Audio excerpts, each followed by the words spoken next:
This is iFIBER 1 News. Here are today's top stories. Jonathan Torres, accused of fatally shooting his father, has been found competent, allowing the case to proceed. A growing population and increasing numbers of residential housing units and business developments in the Lake Chelan area has prompted the Chelan County Public Utility District to take a closer look at the demands of the vicinity's electrical infrastructure for the foreseeable future. A lot of people will be watching the State of the Union tonight, but some Central Washington residents get to see it up close. It was a bad night for East Valley of Yakima and a great night for Ephrata last Saturday when both Ephrata Tiger teams beat East Valley in the first round of districts. From the iFIBER 1 newsroom, this is iFIBER 1 News, and it starts now. Jonathan Torres, accused of fatally shooting his father, has been found competent, allowing the case to proceed. The 21-year-old, ordered to appear in shackles during court proceedings, refused to enter the courtroom during his arraignment hearing on Monday. Corrections deputies later escorted Torres into the courtroom after an order was signed to produce the defendant. Court records indicate Torres is refusing to see his attorney, and he also destroyed a document in court on Monday. Judge David Estudillo accepted not guilty pleas as Torres refused to respond as each count was read aloud except for an expletive directed to Estudillo on a first-degree murder charge. Torres was found competent to proceed following an evaluation at Eastern State Hospital. Torres was arrested early in the morning on November 28th after his father, 58-year-old Jesus Torres Flores, was found dead from a gunshot wound to the back of his head in an SUV outside the Torres residence in Royal City. Torres' mother reportedly told his sister over the phone that Torres had shot his father. His mother told investigators Jesus Torres Flores was talking about Christ as they were driving near Mardon when she heard a gunshot in the vehicle. This is Joe Utter for iFIBER 1 News. This segment is brought to you by... Change doesn't have to be complicated. With a low-profile microwave hood combination that's ready to install right out of the box. It fits in the same space as your under-cabinet hood, so you can get your microwave off the countertop and make space for the routines worth keeping. The low-profile microwave hood combination from the #1 selling appliance brand in the USA. Whirlpool Appliances, now available at more furniture in Ephrata. A growing population and increasing numbers of residential housing units and business developments in the Lake Chelan area has prompted the Chelan County Public Utility District to take a closer look at the demands of the vicinity's electrical infrastructure for the foreseeable future. The region already has 5 substations servicing its power requirements, stretching from Manson to Chelan Falls. However, recent modeling of the PUD's transmission network has shown a need for at least 2 more substations to handle the area's rising electrical demands in the coming years. System planning takes a look at what our historical growth has been in terms of electrical demand from our customers, what we're seeing today, and what we see in the future. And that specifically in terms of applications for new services. This could be residential, agricultural, or commercial services.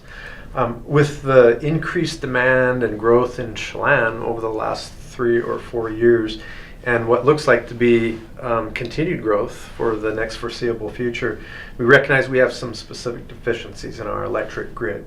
Those deficiencies are flagged by the PUD's system planning models when one of its substations is at or above 80% of load capacity.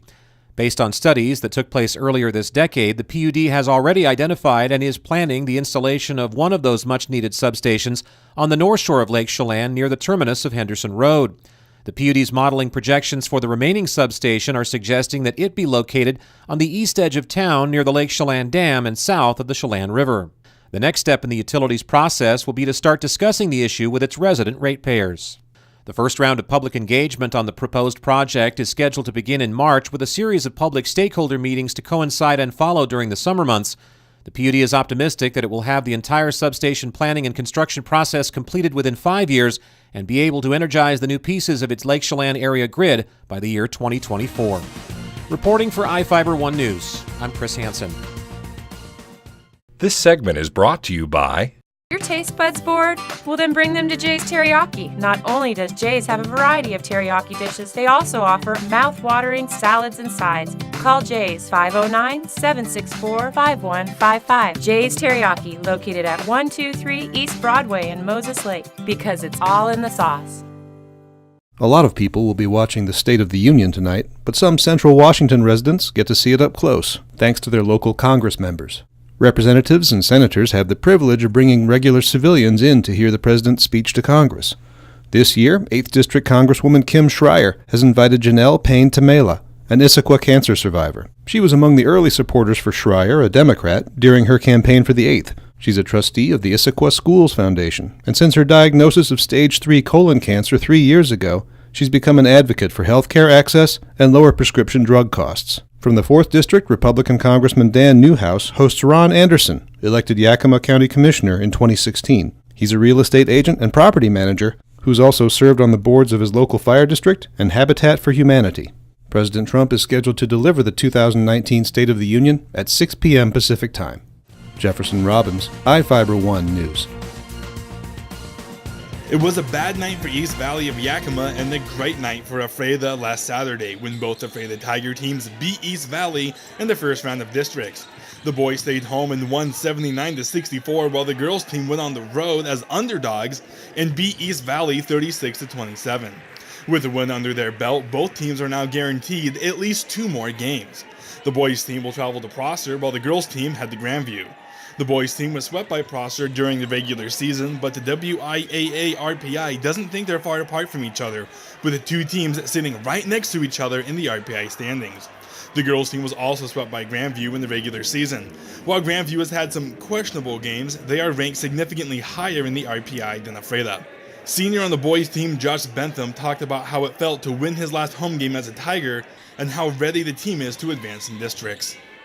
Really happy to leave the court with a win and just, it means a lot. We're going to play, promise 2 more games now, Sun Dome on Friday. That's what I want. I want to make it there before I graduate. We're playing really good.